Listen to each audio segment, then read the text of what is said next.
Welcome back, everyone. I'm Julian Patriot.co, and when my co-caster isn't conquering shrines, he's crushing casts. Hello again, Aiden's Irene Moon. Hello again, Pastry. I'm excited for the back-to-back. Certainly I am too, as turrets are rebuilt for our second series of the day. Team Dignitas now versus Immortals. Last night, Immortals put themselves closer to securing a playoff bye with their win over Team Liquid. Yeah, and despite getting behind in gold versus Team Liquid, Immortals showed why they're the #1 team right now with those gutsy late-game calls to get themselves back into it. And it's great that they can actually save games by making those calls against the odds. But, you know, being in that situation in the first place isn't something that you want to have happen. And they're going to be given a lot less leeway against a team like Dignitas. A lot of those plays last night actually came off the back of their superstar support, Olleh, who dominated Game 2 on Bard. He has been playing so well this split. And today he faces off against Adrian, who always manages to top the charts for his role, no matter what team he's supporting. Yeah, I started doing some research because I'm like, let me think about Adrian's career so far. Because every time I look this guy up, he always has #1 wards placed per minute in the entire league. You go back in his career to 2015 spring, first, second, first, and then second in spring. But the person who actually got first over him in spring was Olleh, who he's up against here. And the big thing here to consider is that, sure, Adrian brings a lot of vision to the team, but when you have somebody in the bottom lane that is giving that consistency, that is giving constant wards for protections for somebody like Altec, it also means when you have the top lane like Ssumday, who's known for his TPs, he always has TP targets to actually TP to. I agree, and I think for me, it is interesting to see how the rest of Dignitas is going to fit together, because Keane and Shrimp can be very good, but haven't always shown that they can be consistent. So with that in mind, let's check out the starting lineups. On the blue side, we will be starting with Team Dignitas. In the top lane, the monster, it's Ssumday. Jungle Shrimp, mid laner Keane, bot Altec, support Adrian with the wards coming out of his pockets, and Coach Cobb. How can you call him a monster? Ssumday looks so cute. He is very cute, And but of course, in game. Yep, and we'll see who he's going up against. It's going to be Flame, looking a little bit more intimidating. Of course, Immortals will be on the red side. Like I said, Flame in the top lane. Xmithie going to give it to you in the jungle. Pobelter, come at him, bro, in mid lane. Cody Sun, you know, little bit okay with what's happening. And then Olleh, look at the logo in the back. That's right, he's playing support. And Coach Sun. Pointing straight back to the winners of this game, which is, according to Olleh, will be Immortals. And given how well they've been in first place pretty consistently throughout the split and now firmly in control of it in the back end of it, have to think Immortals are a favorite to finish first once again. Yeah, and you look at their remaining schedule, they play Dignitas here, then they play Envy, and they have Echo Fox as well. So they are not playing one of those top 3 teams. They're playing a team that's tied for 4th in Dignitas, and then they're also playing Envy, who right now actually lost, so they're looking at you know, a position a little bit lower than possibly tied for that 4th. And I think, again, I mean, they look at their schedule, they think about their game yesterday, and they say, all right, Dig's probably our hardest opponent left, so do want to make sure that everything goes well. Immortals have just been so impressive to me as a team, which is nice to see, but for their opponents here in Dignitas, I mean, we've talked so much about their late game surge and how well they've done in the back of this season to finally find 5 that fit together. For me, I just kind of want to know what the ceiling on this team is. Everyone said how good Ssumday was when he first moved over, and he had kind of mixed results. His highs were very high, but his lows just kind of looked average for a player that is supposed to be a superstar, and they've shuffled players back and forth. We've talked about their new bot lane having a lot more consistency. That's the word that I think will need to ring true for Dignitas if they're going to finish in one of those top spots. And if they run the table from this point onwards, they still can. Yeah, and the thing that I kind of consider is when you look at what's going on with consistency as a word, it's always kind of a bad word. People are like, oh, it's a consistent AD carry. In this case for Dignitas, I think having consistency is incredibly good because you're calling Altec consistent. He's 2nd highest in damage per minute right now in all the AD carries. And then when he picks up a whole bunch of farm, you're looking at somebody who is 2nd right now for most AD carry stats, and then Laud was 12th. So you're replacing somebody who is consistent and not dying with somebody who is consistently putting up good performances. So that's the big difference here is when you say consistent, it's what on the spectrum are they? Because he's consistently good right now. Altec and Adrian have been crushing lane. Altec, this split, a CSD at 15 is 2.3 plus, but with Adrian, he's plus 13.8. They are destroying lane with an average of 14 CS up at 15 minutes. Well, Cody and Olleh have certainly been good in the 2v2 as well, so eyes on that matchup as we move into Champ Select. LeBlanc and Elise, though, the first 2 bans for Dignitas, and Zach and Nunu following there from Immortals. There's a Thresh ban for Dig to round up their first 3, and I do like those 2 jungle bans for Immortals. One standard and one very much targeted. Yeah, if you want to free up Xmithie to have a good game against Shrimp, Shrimp is a kind of a control jungler right now where he tries to control the enemy jungler, but we'll see what Immortals ban here. Caitlyn on the table, Maokai on the table, Cho'Gath, Kalista. There's so much that's OP right now that's up that I feel like we're at a point where so many things are OP, it's like, yeah, everybody's going to get at least 2 to 3 things. Well, there's a Cassio ban, interestingly, but I mean, it's funny to think about Shrimp as this kind of new player because the other side we used to see was the hyper-aggressive kind of challenger level Lee Sin player. That was the other thing he was really known for. So Shrimp like, showing a lot of really versatility as the first pick. Caitlyn is the selection for Dig. Yeah, Caitlyn comes through, but you're going to have to think about what's the Maokai possibly, the Jarvan for Immortals. And then the double flex from them could possibly come through. You're picking something like Jarvan, Maokai, or Cho'Gath here if you're Immortals. Flame did have a good Cho'Gath game yesterday, but of course picking that does leave you susceptible to something like a Gnar from Ssumday. And again, Immortals are a team that have not necessarily run with the meta that often. They're a team that really does like to do their own thing. I think their style and the way they approach winning games have been very consistent, but not necessarily with the champions that are at the top of everyone's tier list. So that's actually first pick Jhin for Cody. Pick that he's had a lot of success with, especially in aggressively in lane with Olleh.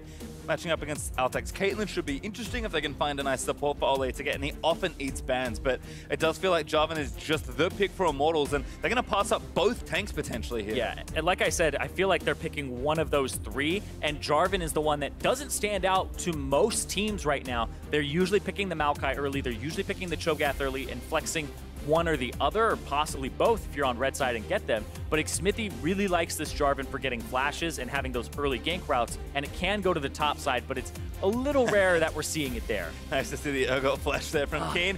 That's the other one I expected him to hover. He's actually has been playing quite a lot of Garen mid in solo queue. I do not expect it here on the LCS stage, but Keane has kind of become a player that now just plays standard and defensive for the most part, but he was a wild card for so long, and I think his personal performance has been that way, certainly, as he's just going to get Syndra here for this one. Maokai going to join that pick, but we want to talk about consistency on both sides here. I think Keane's the player for me that needs to just show up a little bit more. When he looks good, he looks incredible, and maybe like a top 5 mid laner in the NLCS.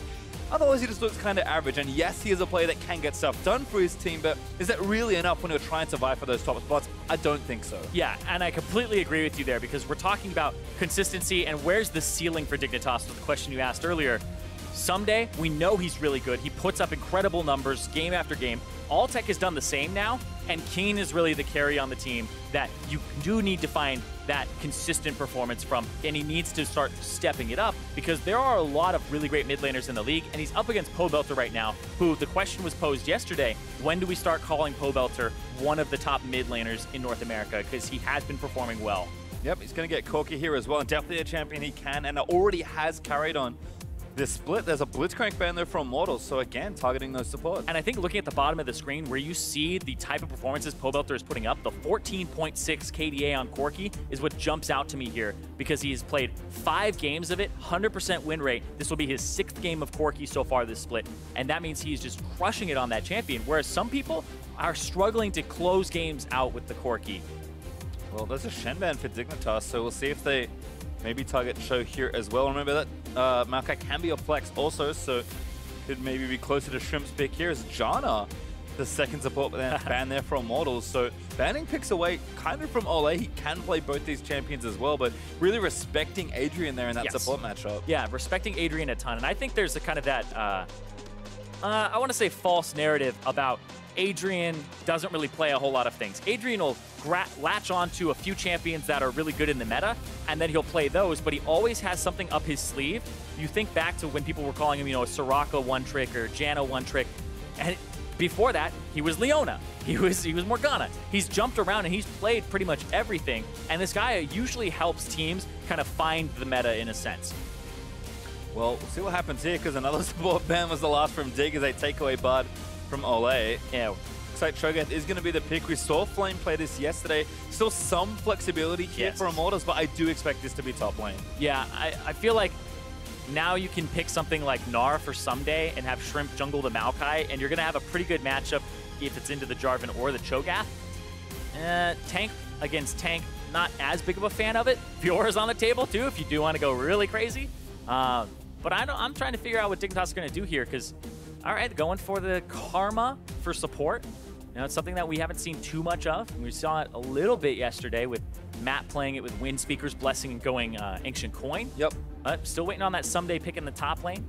And we saw Lulu from Olleh yesterday as well, actually, when Immortals played their series. So it does feel like some of these supports are creeping back into the meta, but it seems like your read on Gnar is likely correct. Yeah, and it's very diverse right now for the support champion pool. There's Karma, there's the Braum, the Thresh, the Tahm Kench, the Janna, Alistar, the Blitzcrank. We're seeing a whole bunch here, even the Bard jump up.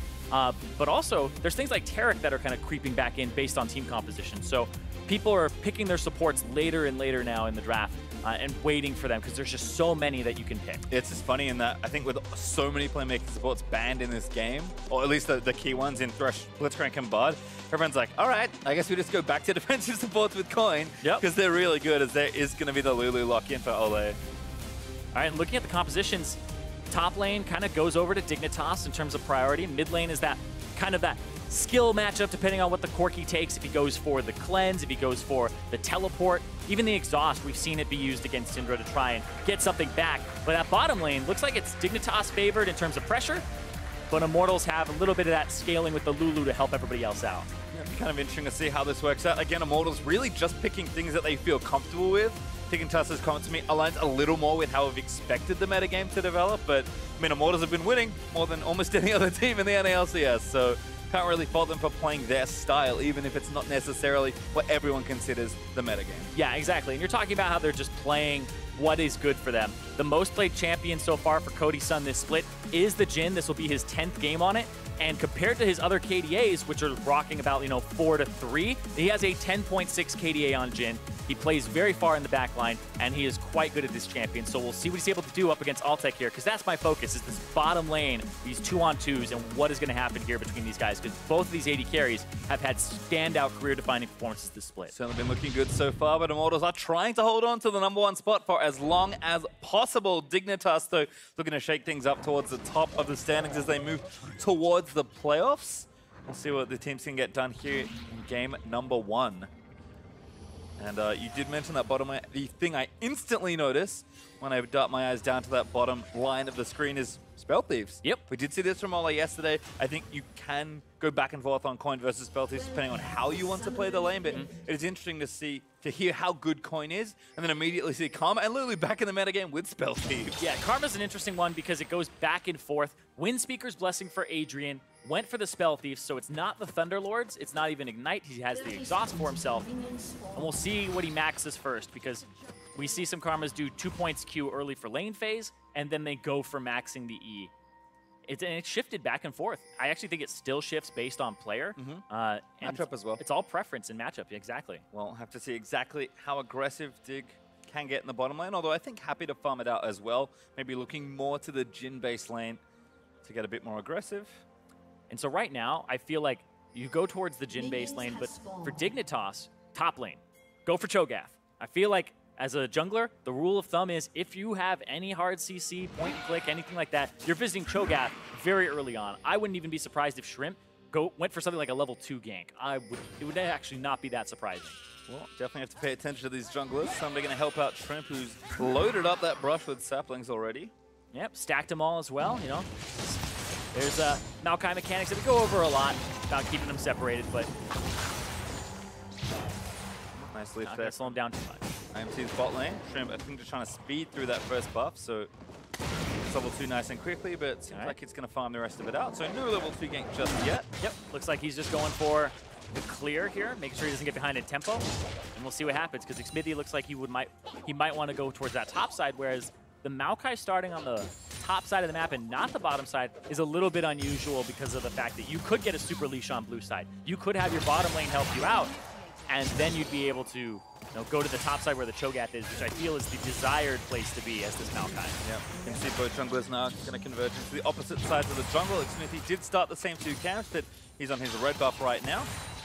Shrimp, of course, moving over to his red, but they'll be on opposite sides as level 2 hit in the bot side for Dignitas. Oh, level 1 hit from Immortals means not a whole lot they can do as far as trading goes. There's some good damage done there for Altec. Trying to get him with the trap there, the sneaky trap as soon as the auto attack. And yeah, we're seeing the coin from Jhin. This was actually started by Teddy in the LCK. It was the first Jhin that we saw do it, and it's because of the AP ratio on the Q and the bounces and the multiplication on it, as well as Jhin can sometimes run out of mana. And we'll see, he's only got 19 AP, so that looks like he's not running much in terms of his blues and his glyphs and his rune page. This is mostly natural talent and mastery plus having the ring. Well, and he's already burned through both potions too, which is something to keep in mind. The Doran's ring should allow you to have 2 in the lane, and then he's already burned through both. Yeah, it's taken a lot of damage already, but I think should be able to farm pretty well with that grenade, which is, again, like you highlighted, kind of the point of that starting item. Shrimp also visiting this side of the map, but lane is pushed too far up for any sort of real gank at the moment. And Xmithie also didn't really poke his head into a lane either, so the junglers may have looked for some early ganks here and there. There's plenty of good pressure from the junglers, but right now just going to farm it out. And it's always interesting to track what decisions junglers like this make early. They actually made exactly the same decisions of farming from their blue wolves to red to invade, to take the enemy Gromp to come back. And instead of doing Krugs, Xmithie just elected to go do his Raptors first, and now Shrimp has to go do his, but they'll both be level 4 on the bottom side of the map here. Yeah, 2 excellent ults from Dignitas. Going to spot Xmithie moving down. Just going to stay in the tri-bush and recall, though. Looks like not wasting too much time. Probably knows he's been spotted. He's going to pick up some consumables and walk back towards that jungle. And despite some of the early pressure and Cody having no pots, nice and even on CS. So it looks like that lane's kind of equalizing as well. Kind of checking through the rest of them, though. They're not quite able to get an advantage just yet. Flame, we'll see how things go, because he did get camped in his series yesterday. And those 2 early deaths did set him back, but by the end of the game, didn't seem to matter too much. Oh, whoa. That cannon creep has gone so rogue. That sucks. No! Oh, no. All right, well. How did it get past I don't know. It was like, I feel like he auto-attacked Flame, and then just the cannon minion was on a mission. I mean, you gotta dream big, man. Take down that turret. True, it is, you know, it's a siege-style minion. Its purpose was revealed there.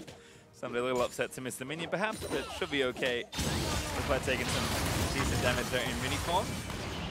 Altec with a nice dodge of the deadly foe. Won't get snared up, but again, it does feel like that early pressure is in Dignitas' side here in the 2v2, despite the farm being nice and even, which is also the case in mid lane.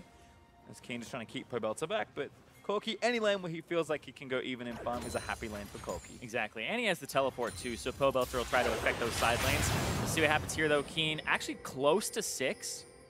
This wave will actually get him level 6, and I think Pobelter knows that, so he's going to back up here, maybe use his teleport, come back with, I believe, a phage, and then you'll have at least something to hold on Altec. Xmithie actually tries to get the nice dodge. He's going to miss. Altec just steps out of the way as Adrian gets a lot of damage back into Xmithie. Low, but no flash forward. They're already burnt those summoners defensively, so Xmithie's safe, but a very reckless-looking gank almost. Yeah, that was one where he came around from the side. They got the flash out of Altec, and then Altec played it well to dodge, even while exhausted there, to get out. So no summoner spells for the AD carry of Dignitas, but they traded 2 summoner spells for his own. Well, you can see Pobelter did, in fact, use that teleport back to lane, but goes for Hex Drinker for really making sure he can't get all ins. Yeah, easily in the mid lane. Yeah, makes the most sense. The jungler does magic damage as well, so it's good if you get 2-on-1. It's one of those things where it kind of costs the same amount as one of your Trinity Force components, and if it's magically built into the Triforce, it will be the best item ever for Corki. Unfortunately, it does delay your build by quite a lot, but... Make more sense than the phage, man. It's a hammer, it's and true. I don't know why. I don't know why it's in there. Everything else is a blade. But certainly for Pobelter, erring on the side of caution here. Yeah. Keane again just farming away. Has also gone back for the early lost chapter, so mid lane should kind of settle down. Has Ssumday also going to TP back aggressively. Yeah, that was fast. That was, he got back, he just TPs in immediately. Yeah, buys, wastes no time. You did say he's good at TP. That does include going back to lane. Yeah, that feels like one where you're TPing, you already have your shop open, and you have it to the side, you TP, and then you just buy all your items during that cast. Just make sure you have everything lined up. And people are TPing, they're trying to buy that last ward. Keane going to get his blue buff. Walks back to lane there. Shrimp's able to donate that one over. Xmithie, level 6. Pumped a lot more on this J4 than we've seen from him in recent games. I think he's kind of gone from like level 2 ganks to level 3 ganks to no real ganks at all. Yeah, Pobelter warding, trying to get some control of mid lane after he shoved in. Kane's like, I know where that ward is. Yeah, here comes Gnar as well. Ssumday's actually trying to get on the other side, so Pobelter has to go off to the right. Good slow, nice Valk though from Pobelter will keep him safe, and Ssumday is running out of Mega Gnar.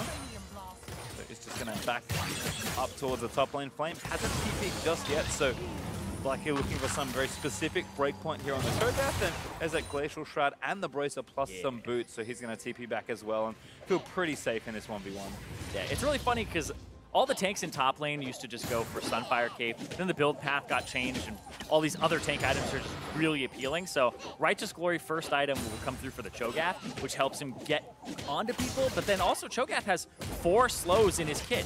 The Q, the 3 hits of the E, and then he also has the silence from the W. So there's just so much once you get on somebody to stop them from getting away. Yeah, I think we talked so much about Cho'Gath having great follow-up CC, but not really any setup CC at all apart from his kill shot. So turns out running at people is actually a pretty effective way to start a fight. Yeah.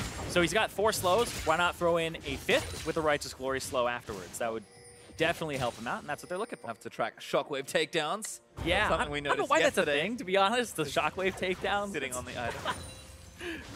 Yeah, you mouse over the Righteous Glory, it'll tell you in Spectator how many shockwave takedowns there are. It's like, Which was still not sure what it is. It doesn't do damage. I feel like if the person's slowed and then they die, it's like, yeah, you slowed them and you helped. So it's like kind of indicating you helped kill somebody by having the Righteous Glory. So kind of wish there was like a tackle mechanic on it. Yeah. Where you speed up fast enough, just kind of slam him into a wall like coffee. It is a helmet that has horns on it. Or, give it horns and have it be bull rush, right? Like, there you go. There we go. That's that real immersion we're looking for here with our tank itemization.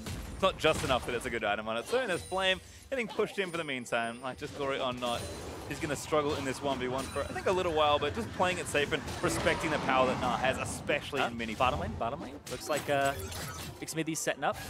Adrian's going to go for the ward. He's going to get caught. That's good flash from Adrian, but the ulti's going to follow. Knock from Lulu. He's going to follow in. Adrian's still trapped in the Cataclysm. Looking to go down here. The ulti up from Cody, and first blood off to Lulu. Altec going to get poked down. Last shot is not enough. Altec's heal able to save him. Yeah, but he has to burn the heal. Maokai coming in from the back, but this is not going to be enough. There's 3 full HP members here. They might be able to turn on to Shrimp. Yeah, Shrimp caught, ulti's out, but that's really late. The root's already followed from Cody, and he's popped the W. Exhaust and burnt by Olleh, but hit by Pobelter with the package. Shrimp already flashed away, so that's an easy kill for the Corki. And that's the gank from Xmithie, setting all of that up when the lane had been returned to a neutral state. Adrian went too far forward saying, all right, this is where they would come in if they wanted to gank now because they're playing like one's coming, and it was already there, so he was late for that ward and that placement.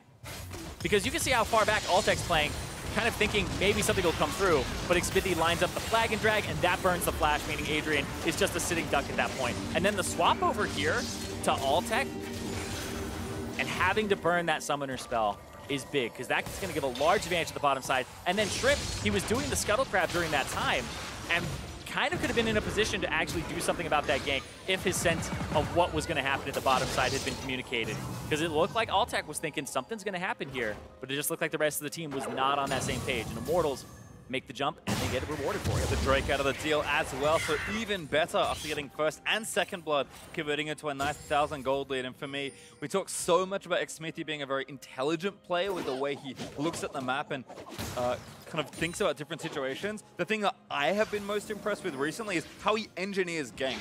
So many times it feels like he's kind of in the right spot for either a counter gank or set up a gank, and then lo and behold, it works. That is not an accident that he's setting these situations up, and for me, the way he like kind of forces his will upon you and actually ganks his opponents and sets up for his laners has been very impressive. Yeah, and now he's going to do the Rift Herald and kind of maximize his time here.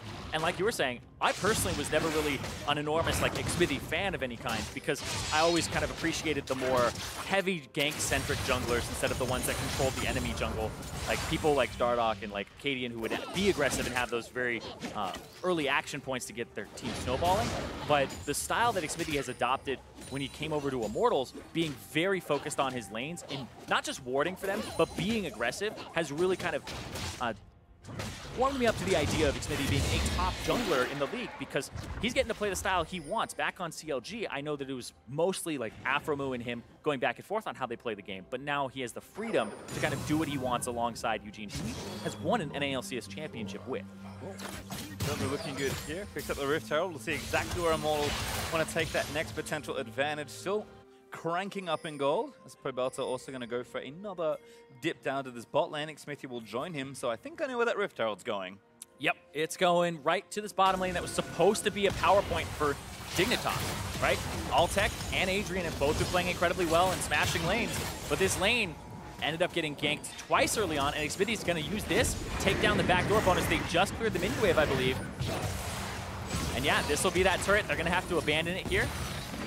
It's going to take it down. Yep. Headbutt's enough to take it. And looks like Immortals already setting something else up towards the mid lane. In fact, Trip may have been caught here. Keane is defending against Pobelter, who just got slowed by a sapling. Things look alright though, as the rest of Immortals are charging towards that mid lane. So Keane does have his sums up, but will have to be a bit more careful. And this is just so impressive from Immortals in terms of just the lanes. Like, you think about in solo queue here, you have a bad matchup in top lane. It's just like, all right, there's this tax, I'm going to be down 10 to 20 CS. Flame is at the 10 CS per minute mark on this Cho'Gath, who's in the matchup that you're supposed to lose early because of the pressure that Gnar puts on you. He's making use of the passive. He's gotten to the point where the Cho'Gath passive after every CS will give him a lot of HP. So he really has just been able to hang out in this lane and have a good time. And that's so impressive, is not just how people win lanes, but how they play the losing matchups as well. IMT still sticking in the bot lane for a little while longer, just trying to get that shoved back towards the tier 2. Grenade should clean all of those up there for Cody. And she does have quite a lot of gold to spend as well, so that first major item should be completed in short order. I imagine it's Dustblade first, but maybe Ghostblade an option as well. There's the Ghostblade. Ghostblade for the out-of-combat mobility and the swiftness boots, and they're going to go top lane here.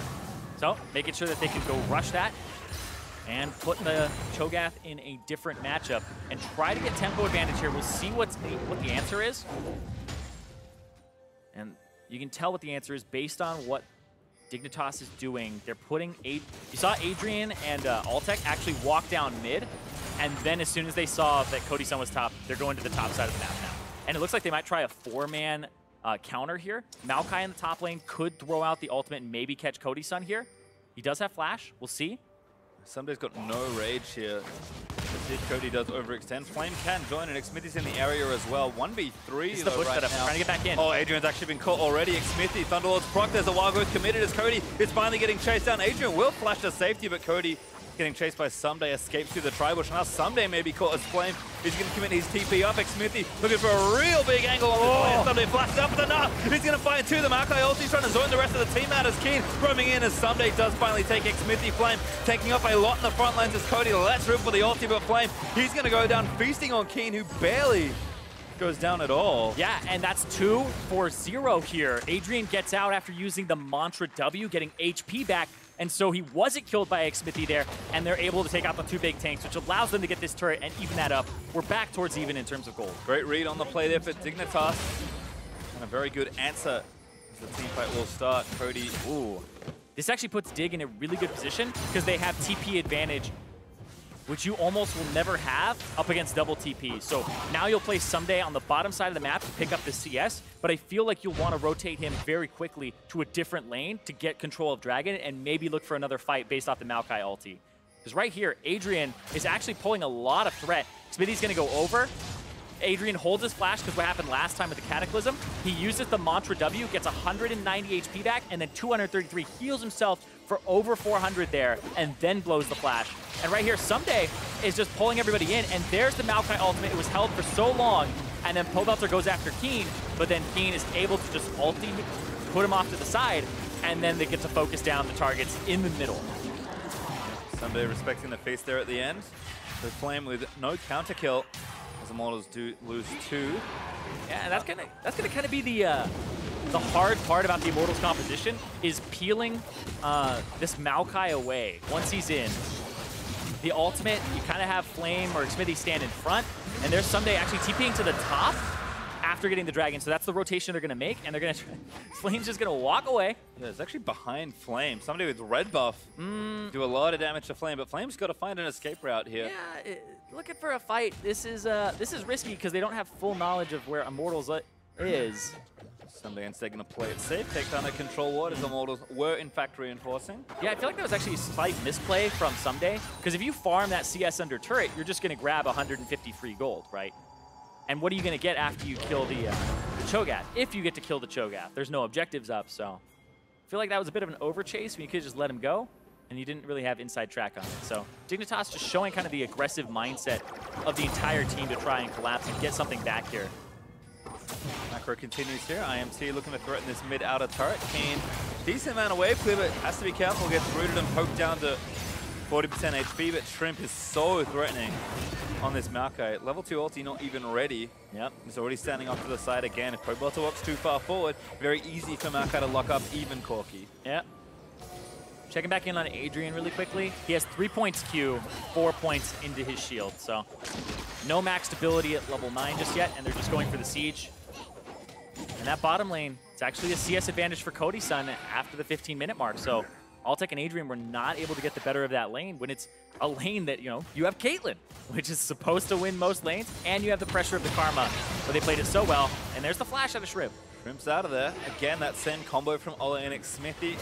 That flag drag Cataclysm into Wild Growth, trying to pick off a target. Well, he hasn't used Cataclysm just yet, which means if you do use it on Shrimp, then he's going to have to find a W to get out.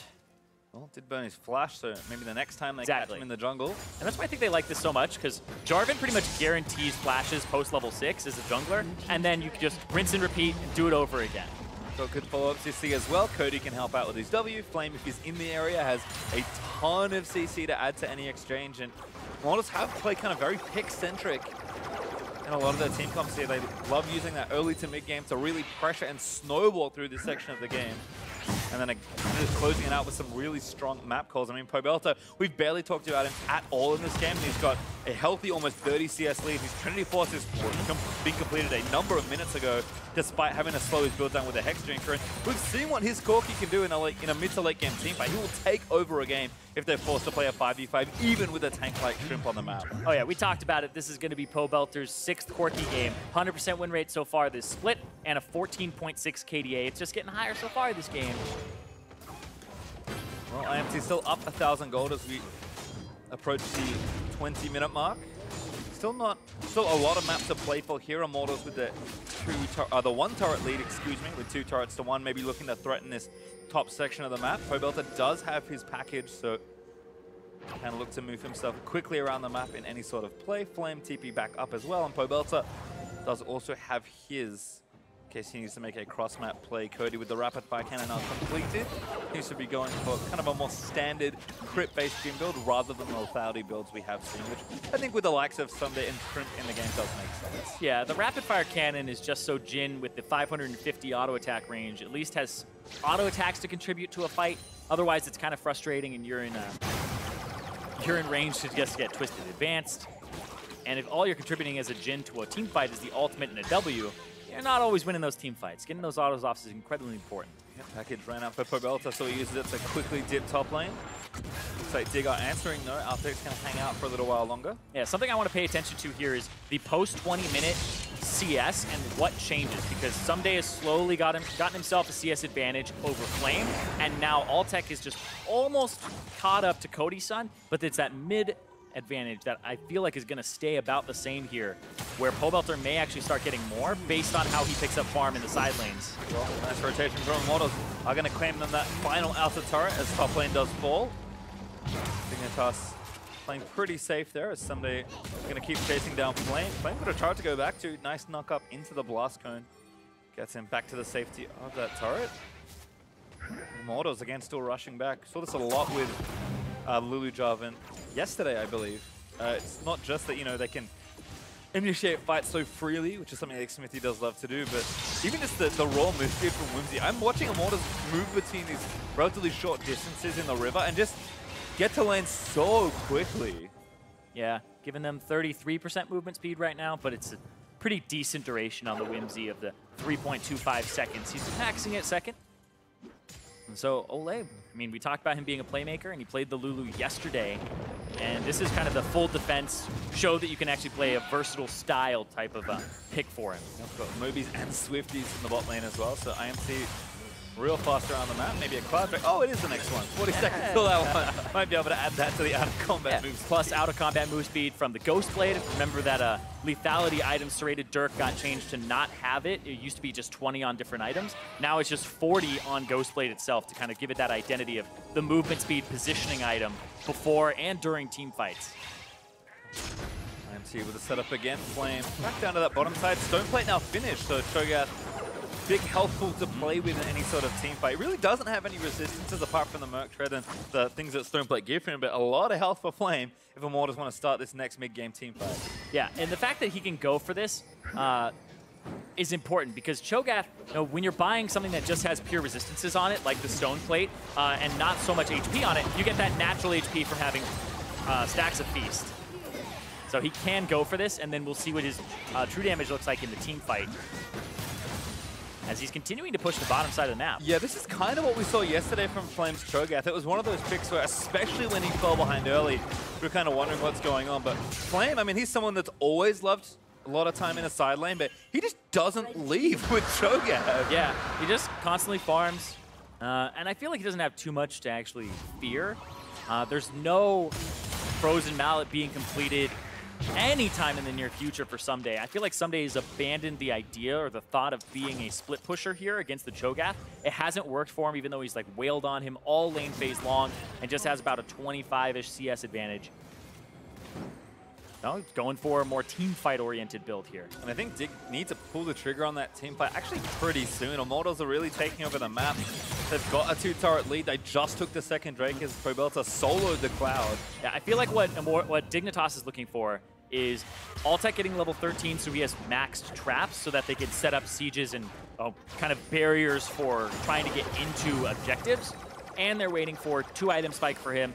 And the last thing I would say is for the Syndra to maybe find kill pressure or a pick and get another penetration item because he has gone for the Banshee's Veil second after the Morello instead of something like the Leandri. So he's favoring not getting caught and going for a more defensive build in a neutral state of the game where things are only about 2,000 gold difference. Yeah, and the rest of IMT are ramping up as well. Pobelter with his second fully completed item, that rapid fire cannon now ready. So Corki really only going to get stronger as the items come in. Jhin is the same, but I mean, Corki's scaling is pretty outrageous. Darks out of the way. Nice stun from Keane to start it off, but not enough burst damage. Yep, and now bottom lane, Ssumday is going to keep pushing, trying to maybe get this turret in the near future, but sometimes you just want to be able to swap between Mini Gnar and Mega Gnar, and look at that, the wave clear from Cho'Gath, and the fact that he could just walk up and get HP back from last hitting those minions means he has no fear, even if he gets attacked by Ssumday. Yeah, it feels like even if Ssumday they're getting flanked. Could kill Cho, it might just take too long as Xmithie will get caught there. Yeah, that was actually a really good ulti there from Adrian to use the shield and speed the team back up, because as soon as you identified that they're going for a flank, sometimes it's too late, was able to spot them in time. Xmithie even putting down a control ward just to make sure he wasn't spotted. Karma went for Ninja Tatis. It's not something that you almost ever see from supports. That's actually kind of awkward. Oh no. Nope, never mind. Oh, never mind. Here we go. The TP in from Pobelter. I was wondering why Flame was getting so aggressive. Pobelter, though, is actually going to move back in. And now Ssumday feasted on Pobelter. Able to kill Ssumday. Yeah, looks like Flame wanted to pop the stone plate and get another stack, but Pobelter gets the kill there, and they were able to get that TP and keep him there. Like I was saying, there's so many slows from Cho'Gath. Ssumday couldn't really get away there at all, didn't blow his flash either, and he's not built for split push. Yep. He's built the Randuin's Omen as his second item, so he's just trying to make sure that he can team fight at some point. I mean, Pobelter's like, if I'm coming all the way down here with my TP, this is my kill, Flame. As he picks up the package and speeds back toward Baron. Don't forget, Flame has TP and is still pressuring.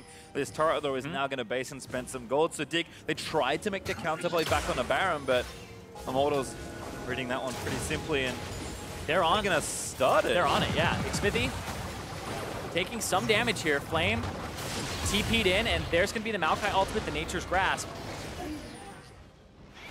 Only Pobelter caught in that one. Yeah, for 2.4 seconds.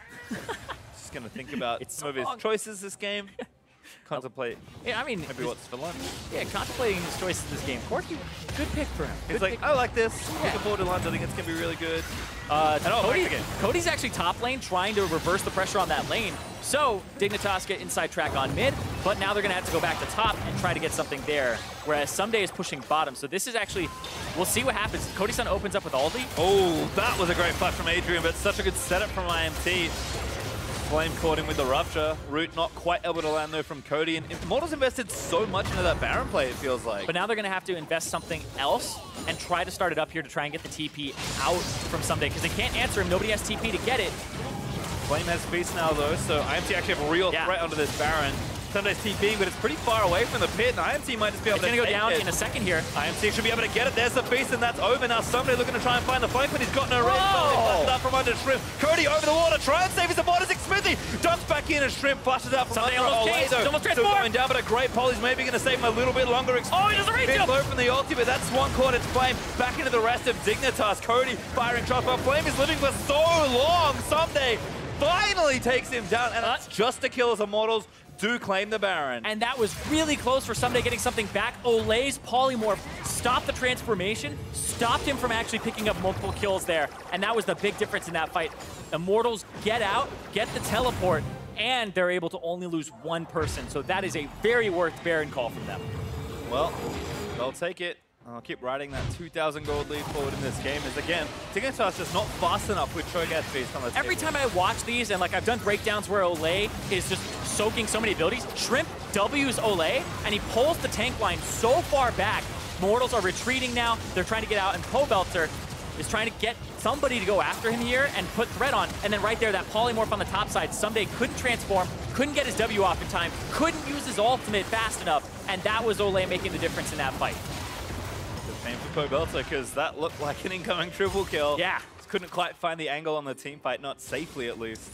Yeah, and didn't really want to like blow flash or get out of the pit unless he had to. And that's what you want to do as the Corki. Pobelter played that well, where you don't use the Valkyrie preemptively, use it reactively. Because if you pull somebody into the pit to try and hit you, and then you Valk out, they have a longer path to get to the real team fight that's happening. Well, we'll see just how much damage Immortals can do with this Baron. Going to hold it for 2 minutes and 20 more seconds. Stone plate's finished everywhere. Xmithie's and Flames lining up quite nicely, and Pobelter with some alone time is going to do a ton of damage to structure, so IMT should be well set up to really break down a lot of structure. And you see Keane's actually caught up in CS, and it's been that bottom lane, Altec versus Cody Sun, where the CS advantage has actually grown for Cody. So Immortals actually changing up where their CS advantage was via their lane allocation. Pobelter's like, yeah, Ssumday, you're not that tanky in mini form. Nope. Despite having 2 tank items and an extra chain vest, plus the health from a Black Cleaver, as the ace in the hole will poke him down a little further. Flame, of course, the only one without Baron. He did die, but he's still going to get the shove going in the top lane.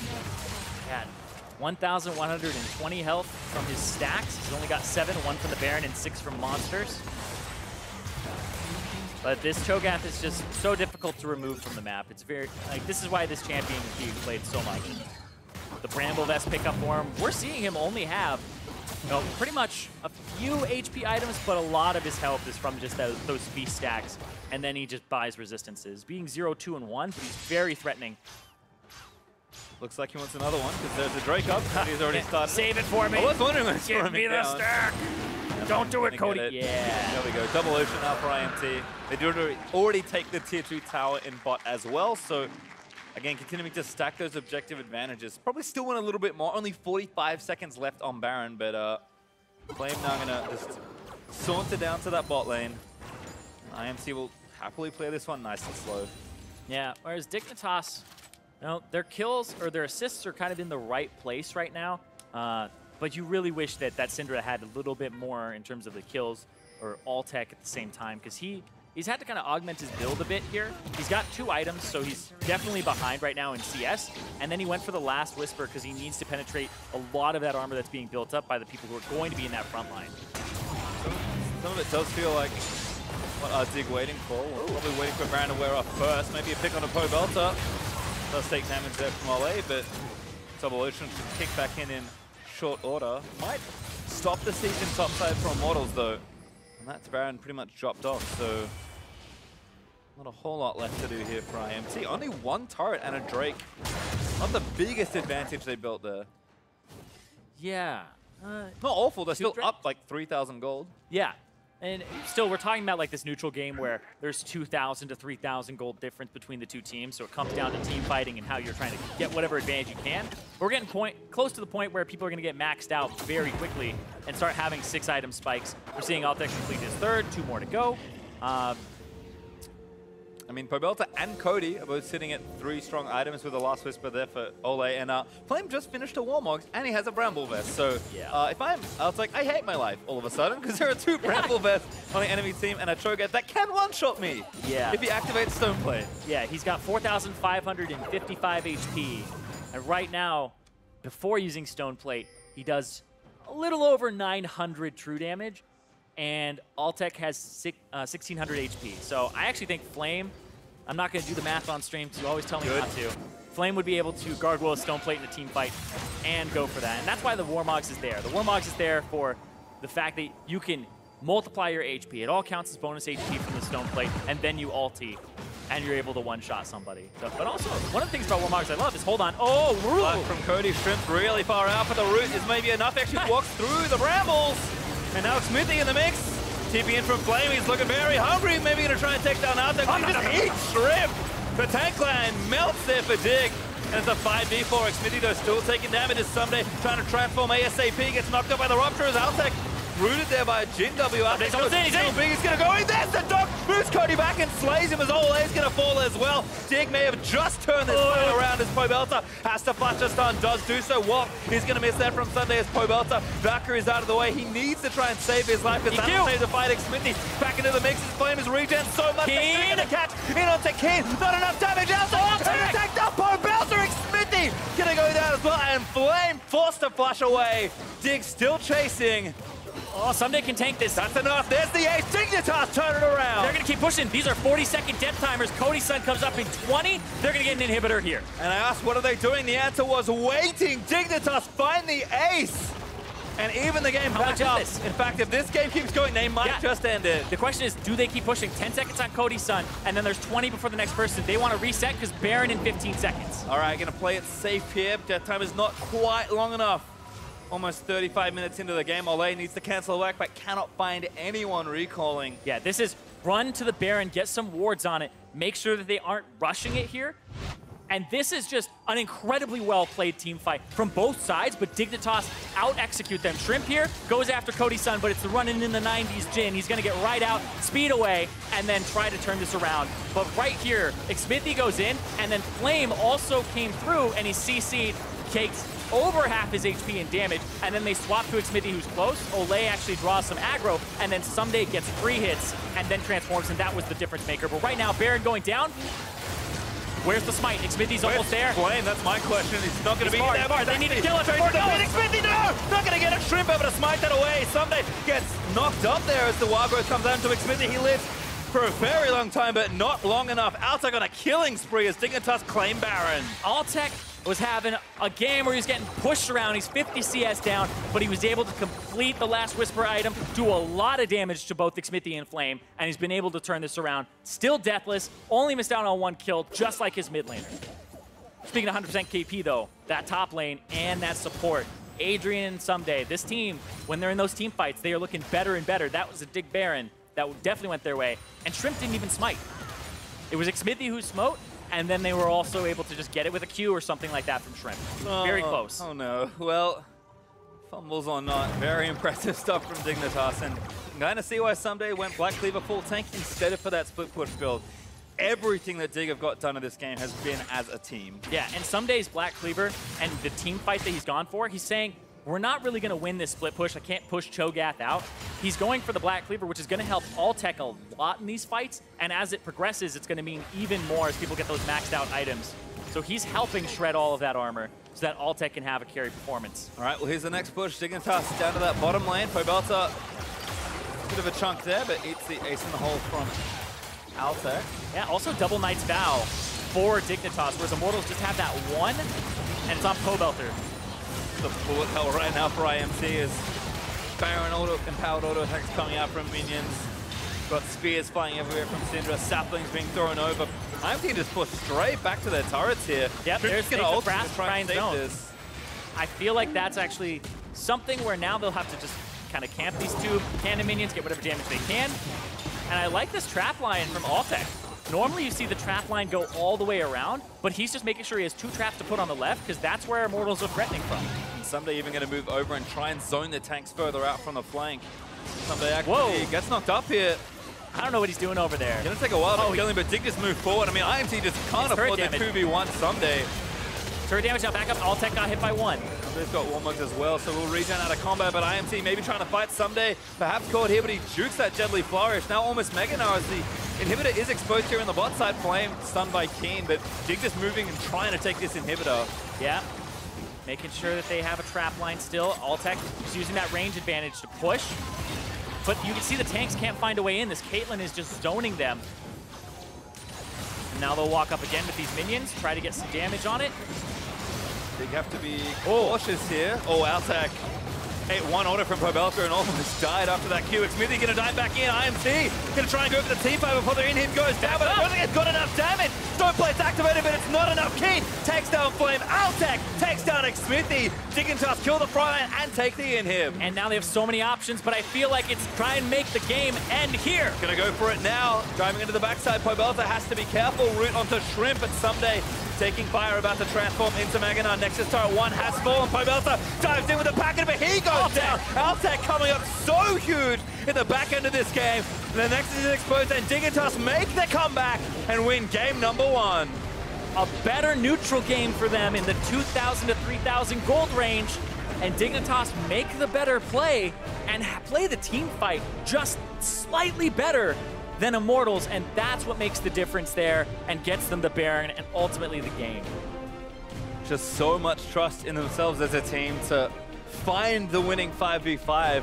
I mean, Immortals, despite being kind of early to mid-game centric, having strong macro, being really good, and in this game playing a pick style composition, they are not shabby team fighters either. It's one of the reasons they're the top LCS team, but Dignitas just coming up a little bit better there. Yeah, and this game was incredibly close, 38 minutes long. This is the fastest of so far of the split for these two teams, or sorry, the slowest for these two teams, because before it was just a bloodbath last time. It was 33-minute game, 27-minute game, 23-minute game between these two teams. So this one is showing that this Dignitas with this bottom lane of Altec and Adrian, you have scaling from just a kind of personnel standpoint, where Altec is going to reach that late game point where he's right now the second damage per minute AD carry, and he's going to be able to deliver in these fights. His positioning is great, and then he's able to come up big and allow them to just, and that's the thing, right? AD carries who position well and don't get caught in team fights, they're always going to put out that damage, and then they're going to be able to help take over the game. And that's what I think he brings to this team, and that's what's making the difference here later in the game. Well, certainly lots of breakdown, but to get their thoughts on that Dig win, let's send it over to Dash and Mark. Thank you very much, Pastry Time. Dignitas coming out on top here. I mean, I just have to say, I'm excited for the rest of this series, and I'm really hoping it goes to 3. Although this wasn't the most kill-heavy game, crazy action-packed, I think there are a lot of really key moments that we'll take a look at that showcases the high level that some of these players are playing at. It's definitely one of those games where when someone makes a mistake, the other team is able to punish very, very heavily and really make you second-guess those small mistakes that you make, a mispositioning, going too far in, those small over-engages that sometimes aren't that bad, really got hit hard this game. Absolutely. So before we get into the play itself, let's pull up Champion Select just to see what the teams are working with here. The most notable thing to me is these bot lane supports. Of course, Adrian rejoins the league, and the support meta goes out the window. Hey, we want to play some Karma? We got some Karma back in here, right across from Lulu. So initially, when we see Lulu for Olleh, I think we were talking about it yesterday a little bit, saying it's not really something we like seeing that much. No. Here, though, he actually had a great performance on it. I still don't really like Lulu Jhin. I just don't think it has that much synergy in lane. They did gank it decently well with the help of Xmithie, and they did kind of hold down Dignitas' bot lane, which is one of the resurgent things for them and one of the reasons they're doing better since the substitutions. The bot lane's winning on its own. Did not dominate with Caitlyn Karma quite as hard as you would have liked, but as the game went later and later, you kind of continued to see why Caitlyn is such a strong pick. Other thing to note, of course, is the fact that the Caitlyn and the Maokai somehow ended up on the same side of Champion Select. So that was one piece of criticism we wanted to throw at Immortals. Totally fine, and I actually appreciate the fact that they opted to not ban either, right? The expectation then is just pick whichever one didn't get first picked over here, in this case the Maokai, in here for either Xmithie or Flame. That would have been beautiful. Yeah, that's what you would have expected, just because, yeah, you ban out some more targeted Dignitas champions, Nunu and Cassiopeia in the first rotation. Not things you're used to seeing, right? But for Dignitas in particular, they use those so well around those neutral objectives. Right. So you can understand targeting them, but it didn't feel like they quite punished as hard as they could have, because they, like you said, get that Maokai pick away, and you saw in the late game how good that was for Dignitas. Very much so. So now let's start rolling through some of the key moments of the game. First up, 16 minutes in, Dignitas in the top lane, 2-for-0. This is one of those examples where we're talking about small mistakes being punished very heavily. That starts out all right for Immortals. They realize they kind of need to backtrack,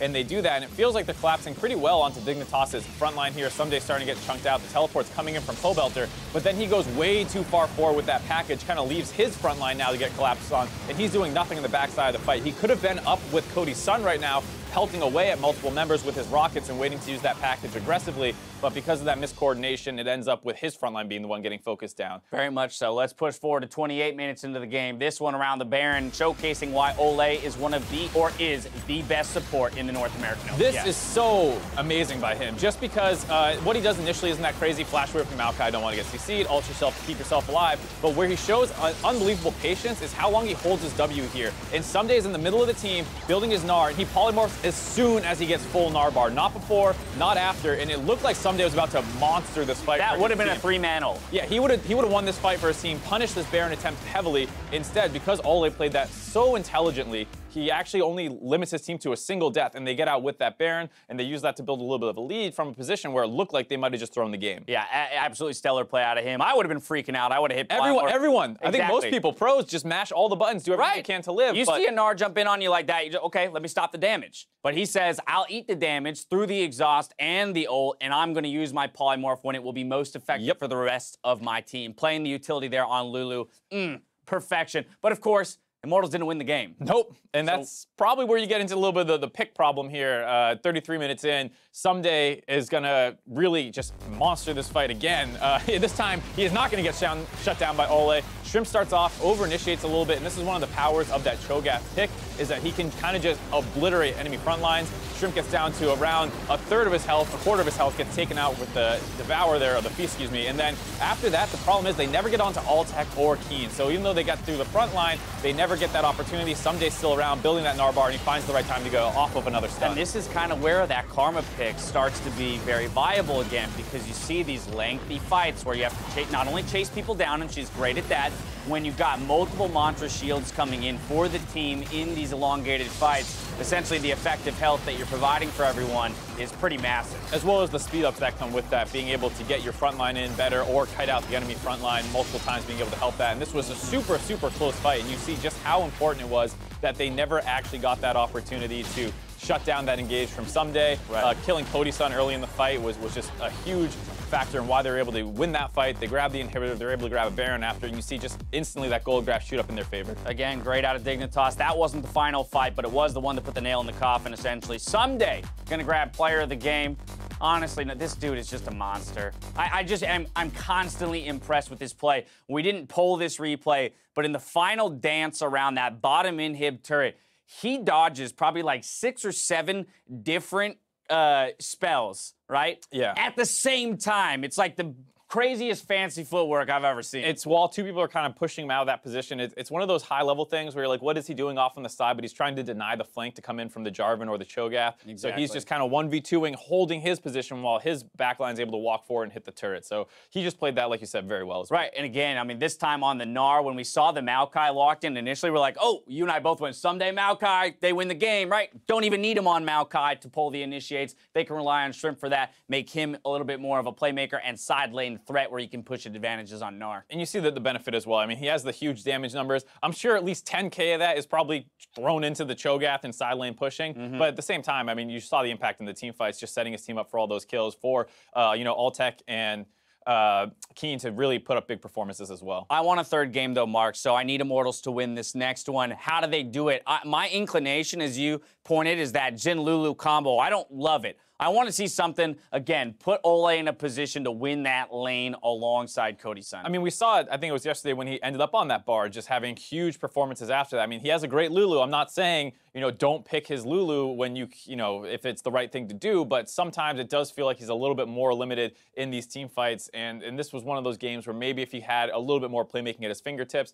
And the Jhin pick is one that they keep taking really early on. Cody Sun has been doing very well on it.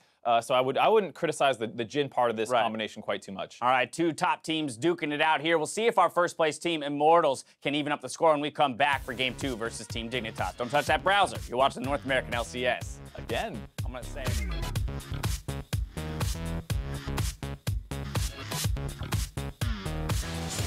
Oh, flash from Adrian, but the ulti's going to follow. Knock-up from Lulu is going to follow in. Adrian's still trapped in the cataclysm. We're going to go down here. The ulti up from Cody and first blood off to Lulu. Oh, he doesn't reach him. Low from the ulti, but that's one caught its flame back into the rest of Dignitas. Cody firing shots, but Flame is living for so long. Ssumday finally takes him down. Okay. We got him. Going. I go. You Tank. do? I think. A speedy. Back up. Can we game in here? Where's the smite? Xmithie's almost there. Flame, that's my question. He's not going to be Smart, there. smart. They need to kill it. Xmithie, no! Not going to get a shrimp able to smite that away. Ssumday gets knocked up there as the Wagro comes down to Xmithie. He lives for a very long time, but not long enough. Altec on a killing spree as Dignitas claim Baron. Keane takes down Flame. Altec takes down Xmithie. Dignitas kill the frontline and take the inhib. And now they have so many options, but I feel like it's try and make the game end here.